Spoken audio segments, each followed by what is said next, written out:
So we're here on 16th Drive. This is our most recent finished product here in the valley. It's a new build. We ended up getting this property for literally, well, it was really nothing out of pocket for us. We just worked with a hard money lender who foreclosed, and then we took it over and worked with him, partnered with him, and finished it up. I think it came out great.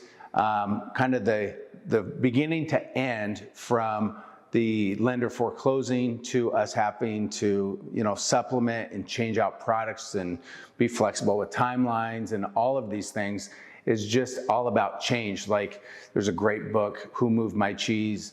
Adapting to change. It's something that I've had to do more recently, and we could talk more about that, or I will mention more about that on social media, how we're changing the way that we're doing things as far as real estate investing, people that I'm working with, and quite frankly, who I'm not working with anymore. So this is all about changing and adapting to, what's going on in your current work environment and what is highest and best use of time, energy, and effort. And on this project, I think we've had to adapt and overcome so many different things, from, again, starting with the lender, because he was lending on this project as a remodel, and he came to the project and the house was scraped. And so that kind of threw him through a loop, to having to foreclose, to us coming in and having to, basically change things here on the fly, whether it was just, maybe the layout wasn't quite right. I think we did a much better job now. We're waiting on products for months on end that never arrived, so we had to improvise and come up with new looks, new product, all that stuff. But I think in the end, it all worked itself out very well, and I think that you'll enjoy the finished product as well. So let's walk through exactly what we did. So one thing that I think about when I'm doing a house is this something that I like? Is it plain? Are the details tight? And what wow factor is, or a good friend of mine, Brian North, he would say the jewelry of the house, right? I like that word. It's very true. Like, does the house have jewelry or not? Does it have any wow factor? Is there something that's going to grab your attention? And so whenever I'm doing a project, whether it's residential or commercial, that's what I'm thinking of. On a residential property, I want someone to see the wow factor, fall in love with it, and want to own that. On commercial, I want someone to, well, if I'm doing it to sell, which isn't very often, but I'd want that same thing, but I want them to think, is this a place that I want to work? And do I feel good about this place? Because it's all about that energy that you're creating. I think some of us get in the mode of like, hey, I'm just a fix and flip, I'm just this or I'm just that. No, really, we're creators. This is a canvas, this is your canvas, and it's something to think about. Is the product you're putting out, is it worthy? Is it something that you want your name on, right? So, and I realize there's different budgets and different things on every different project, but you also want to have pride of workmanship and ownership. So something to think about. Anyways, wow factor, back to that. Take a look at this fireplace. This was not something that was originally going to be put in. It was not on the plans, but what we did is we built this out. There's someone else out there in the valley doing this same. It's a stucco, it's almost like a Venetian plaster look with the reclaimed wood that we got from Telluride here off of Deer Valley, not Telluride, Colorado, but Deer Valley Road. They have amazing products. We took this post or beam, if you will, and had it sandblasted and lightly sanded, pressure washed and lightly sanded. But to me, you could still see where they hit it with an axe, kind of getting it all ready. To me, this is very, very cool. And so to me, that's a little bit of a wow factor. We carried that into the kitchen here. So something to think about, like that same look we did here on the hood, and we oversized the hood, slightly bigger than the oven itself, or range here. We did a gas range, little gold accents. Did a standard shaker, soft close. I mean, you're kind of expecting something like that on this level of a house, if you will. We did the same thing on the shelving. We did an open concept. Now before, something to think about, as we started getting into the build of this, the fridge was only, the space that the fridge was allowed was only 30 inches. It was way too short, and it had windows here in the original design, which really cut down on your kitchen. And for me, I kind of want a big kitchen. I think that most people want a big kitchen, so I eliminated the windows. This is a much bigger space now. I could have had the fridge where it's at. It actually had to be moved over or in the corner. So both very tight spots. I like a big fridge. I like to eat.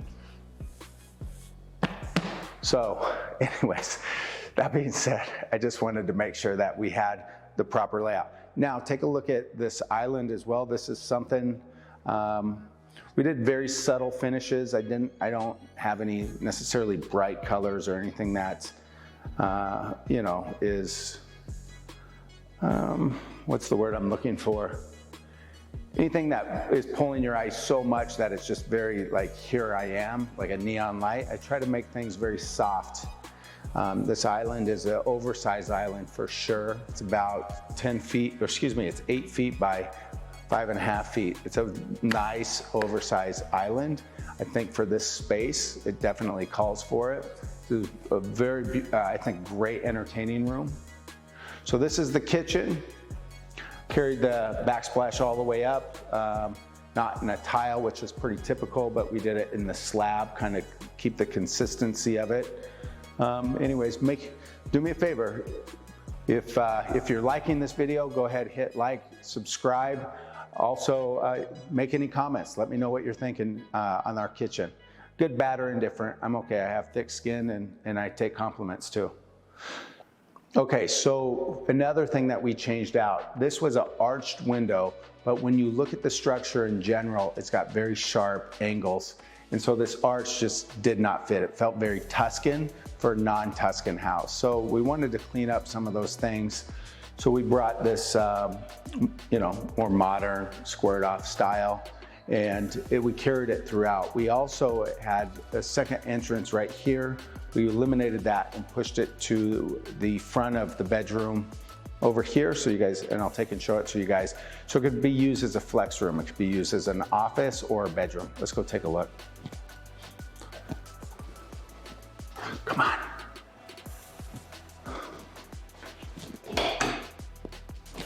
So again, the door was right here, which just felt a little weird. Like if I was staying in this bedroom, it would feel weird having my main door or a separate entrance right next to the main entrance. So what we did is we moved the door to the front of the house, which gives it, in my opinion, so for me, it gives it a better or more appealing elevation shot or view from the front, curb appeal, right? Add some dimension. We have this patio as well. This could be used, again, as an office, separate entrance. We need some weather stripping in here.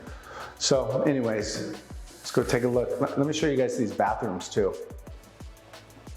In the bathrooms, I, again, kept the tile very muted, if you will.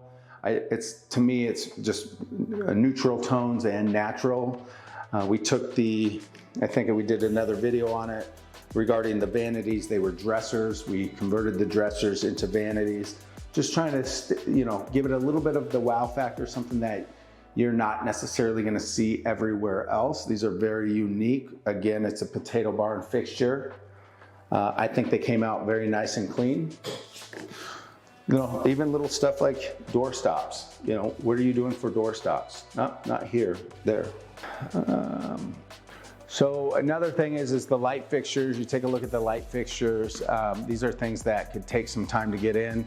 I went, again, potato barn. I feel like they should be paying me right now. They do, they give me good deals on stuff. So indirectly, but I was waiting months and months and months at other lighting places where I could just go in there and pick stuff off shelf or see what they have coming in. I love the lighting that we did. We talked about a little bit of wow factor. Just even the Edison bulb touches to me make a big difference. So out here what we did is, you guys, this is a massive yard. I mean, you could play football here if you wanted to.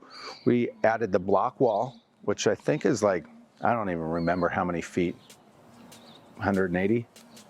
No, it's more than that. Anyways, a lot of block wall, how about that? We've got a football field here, just in case you want to have a football team here.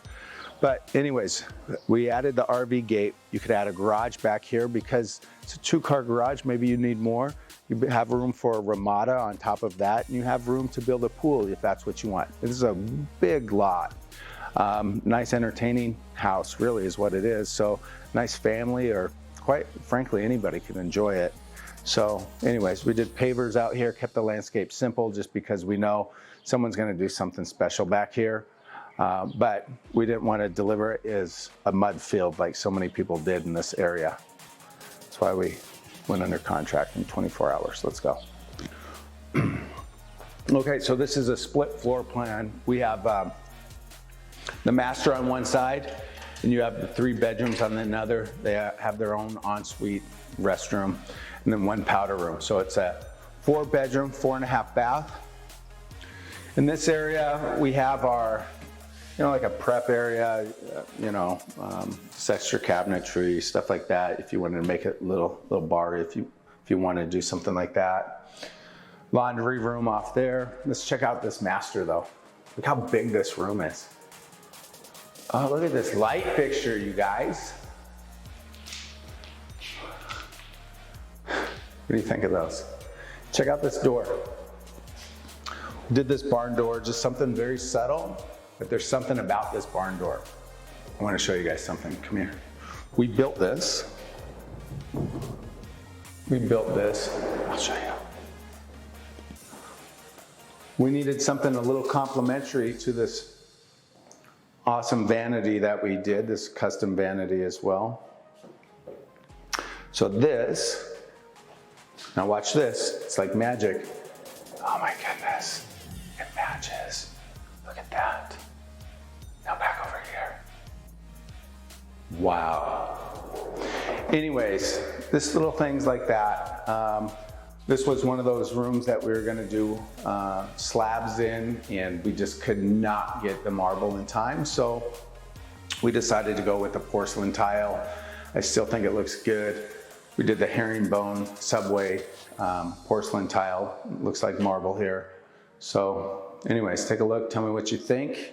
Make sure you guys comment, like, subscribe if you haven't.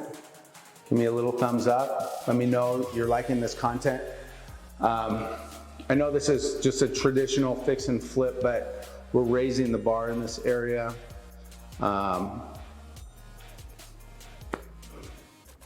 Just like, I guess, some takeaways on some fix and flip stuff.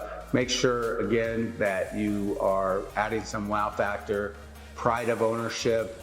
One thing you might want to do, let's say, I've been doing this a while, so I have some pretty good ideas. I've hired a lot of interior designers and designers in general, and I'll bring them out to properties. I don't necessarily have to do it all the time anymore, but always bring in experts. Let them look at your layout. Let them look at the products that you're choosing. Make sure that it flows together. It's usually money well spent, because it kind of sucks going in after the fact going, yeah, I should have done this. And often what I find is that our ego gets in the way. We think we know best. And sometimes just softening that and asking for a little bit of help, you'd be amazed at how many great, amazing people are in this space that are willing to help. So just ask. Just ask. And obviously, if it costs money, it's probably going to be well worth it. And if you don't have a lot of money, but you know someone that has done a lot of fix and flips, just ask their opinion. Or I'll make it simple, just subscribe here and ask questions here. Be more than happy to answer them. So again, trying to keep costs down, do things a little unique that you're not going to see everywhere else, and having pride of ownership, and you should do well every single time. All right.